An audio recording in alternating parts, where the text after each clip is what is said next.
رکو رکو رکو دوستو، یہ دیکھو یہ کیا ملا ہے؟ سونے کے خزانہ، ہم امیر ہو گئے۔ مبارک، یہ اللہ کا دیا ہوا خزانہ ہے۔ ہمیں چاہیے کہ اس دولت کو سب میں بانٹ دے اور اچھے کاموں میں لگائے۔ کیوں بانٹے؟ یہ ہمارا ہے۔ اگر یہ دولت ہمارے پاس رہے تو ہم سب سے طاقتور اور امیر بن جائیں گے۔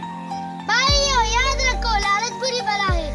دولت ہمیشہ ساتھ نہیں دیتے، اصل دوست ایمان اور دوستی ہے۔ یہ سب باتیں غریب لوگ کرتے ہیں۔ جمیل دیکھنا، ہم اگر یہ خزانہ اپنے پاس رکھے تو گاؤں بھر میں ہماری داغ بیٹھ جائے گی۔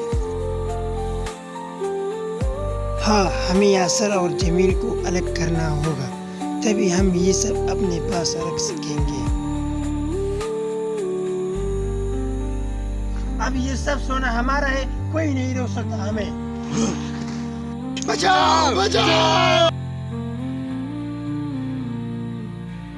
دیکھا، میں نے کہا تھا کہ لالچ بری بلا ہے، دولت انسان کو اندھا کر دیتی ہے۔ اصل خوشی دوسرے کی مدد کرنے میں ہے، نہ کہ خزانے جمع کرنے میں۔ ہم سے بہت بڑی غلطی ہوئی، ہم وعدہ کرتے ہیں کہ دوبارہ ہم کبھی دل میں لالچ کو جگہ نہیں دیں گے۔ لالچ انسان کو اندھا کر دیتا ہے اور دوستیاں توڑ دیتا ہے، جب قناعت اور نیکی انسان کو عزت اور سکون عطا کرتے ہیں۔